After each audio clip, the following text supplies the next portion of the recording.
as I sat at my workbench, poring over the intricacies of my latest experiment. A knock at the door broke the silence. I set down my tools and made my way to the entrance of my small laboratory, nestled deep within the stone walls of the medieval castle. Our castle's porter, a gruff but kind man named Thomas, stood in the doorway, a look of concern etched on his face. "A letter for you, Master Edwin," he said, handing me a sealed parchment. I took it from him. My curiosity piqued, and broke the wax seal. The letter was brief, but its words sent a shiver down my spine. "Meet me in the East Wing at midnight," it read.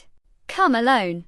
There was no signature, but the handwriting was unmistakable. It was that of my former mentor, the renowned scientist, Lord Harrington. I had not seen or heard from him in years. Not since our falling out over the ethics of our research. I had always suspected that he had been hiding something from me, but I had never imagined that it could be something so sinister. As the sun began to set, casting long shadows across the castle walls, I couldn't shake the feeling that I was being watched. I tried to focus on my work, but my mind kept wandering back to the letter and the mysterious meeting that lay ahead. I knew that I had to be careful. The castle was full of enemies, and I had many who would stop at nothing to claim my research for themselves. But I was driven by a sense of destiny, a feeling that I was meant to uncover the truth, no matter the cost. As the clock struck midnight, I made my way to the East Wing, my heart pounding in my chest. The corridors were dark and deserted, the only sound the creaking of the old wooden floorboards beneath my feet. I reached the door to the meeting room, and hesitated for a moment, wondering if I should turn back.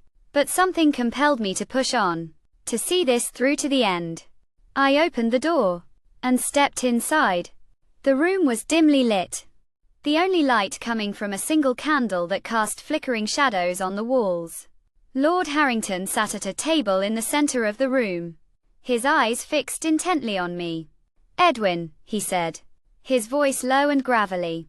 "I see you received my letter." I nodded, my eyes scanning the room for any sign of danger. "What is this about, my lord?" I asked, trying to keep my voice steady. Lord Harrington leaned forward, his eyes glinting in the candlelight. "I have been working on a new project," he said. "A project that could change the course of history. But I need your help to see it through." I felt a surge of excitement mixed with fear. I knew that Lord Harrington was capable of great things, but I also knew that he was ruthless in his pursuit of knowledge. "What is it?" I asked, my curiosity getting the better of me. Lord Harrington smiled. A cold, calculating smile. "I have discovered a way to manipulate the very fabric of reality," he said. "A way to bend the universe to our will." I felt a shiver run down my spine. This was the kind of power that could be used for great good or great evil. "But at what cost?" I asked, my voice barely above a whisper. Lord Harrington's smile grew wider. "The cost is irrelevant," he said. "What matters is the end result. And I will stop at nothing to achieve it." I knew then that I had to act. I couldn't let Lord Harrington unleash this kind of power on the world.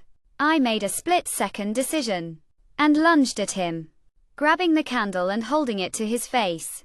The flame danced in the darkness, casting eerie shadows on the walls. Lord Harrington's eyes went wide with fear, and for a moment, I felt a pang of regret. But I knew that I had to see this through. I held the candle steady, until Lord Harrington's face was inches from the flame. "Tell me the truth," I demanded. "What is the true purpose of your research?" Quote. Lord Harrington's eyes darted back and forth, searching for an escape. But there was none. It's a way to control the future," he stammered, "to ensure that our destiny is fulfilled."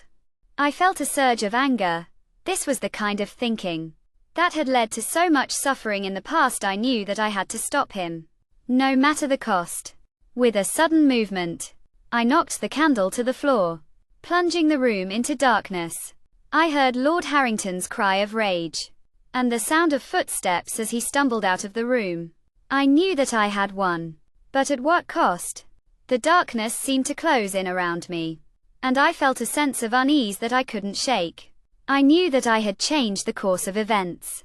But I also knew that I had set in motion a chain of consequences that I couldn't control. As I made my way back to my laboratory, I couldn't help but wonder what the future held. Had I truly changed the course of destiny? Or had I simply delayed the inevitable? The darkness seemed to press in around me, and I felt a sense of trepidation that I couldn't shake. I knew that I had won a small victory, but I also knew that the true battle was only just beginning.